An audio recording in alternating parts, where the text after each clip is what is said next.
상조회에 미리 가입하고 매달 돈도 납부했지만 유족들이 가입한 사실을 모를 경우 눈먼 돈이 돼버리는 실태 어제 보도해드렸는데요.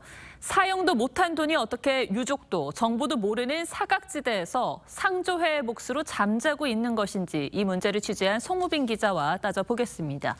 자, 송 기자, 보통 가족원이 사망을 하면 고인의 재산을 파악할 수 있는 방법이 있지 않습니까? 네, 그렇습니다. 보통 주민센터에 사망 신고를 할 때 같이 조회하죠. 안심상속 원스톱이라고 행정안전부의 정부24에서 운영하는 겁니다. 그런데 여기에도 상조회의 부은 돈은 나오지 않는 겁니까? 네, 그렇습니다. 고인의 부동산, 은행 계좌 잔액, 보험 내역, 대출 정보까지 다 나오는데 상조회 가입 여부는 조회가 안 됩니다. 상조회라는 게 사망에 대비해서 미리 돈을 내는 거라서 일종의 보험 성격도 있는 것 같은데 이건 왜 나오지 않는 겁니까?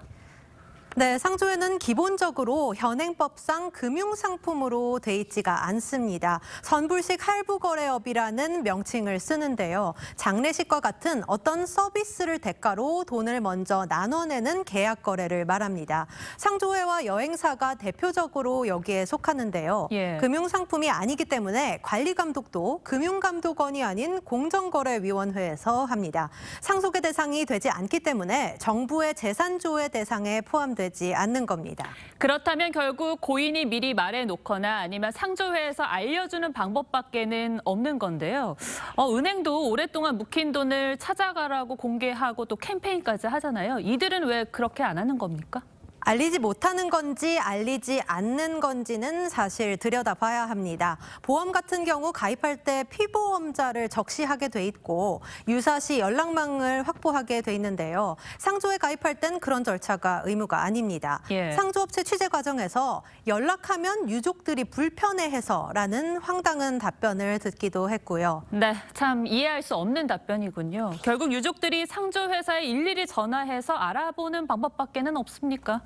네, 현재로서는 그렇습니다. 다만 금융감독원에서 운영하는 상속인 금융거래 조회 서비스를 이용하면 고인의 상조회 가입 여부도 알 수가 있는데요. 사망신고와 같이 할 수 있는 안심상속 원스톱과 달리 금감원이나 은행 지점을 찾아가야 하는 번거로움이 있습니다. 자, 이런 식으로 사용하지 못한 선수금 규모가 어느 정도나 될까요? 정부가 따로 조사를 하지 않고 있기 때문에 수치로 나와 있는 게 없습니다. 상조업계에서도 일제히 입을 닫고 있습니다. 저희 측 자료 요구에 대한 상조회 쪽의 답변 들어보시죠. 내부 영업 기밀이기도 하고 공중들한테 일반인들한테 노출될 수 있는 자료가 아니다. 다른 회사도 아마 요청을 하셔도 아마 이 데이터를 받기는 좀 어려우실 것 같고요.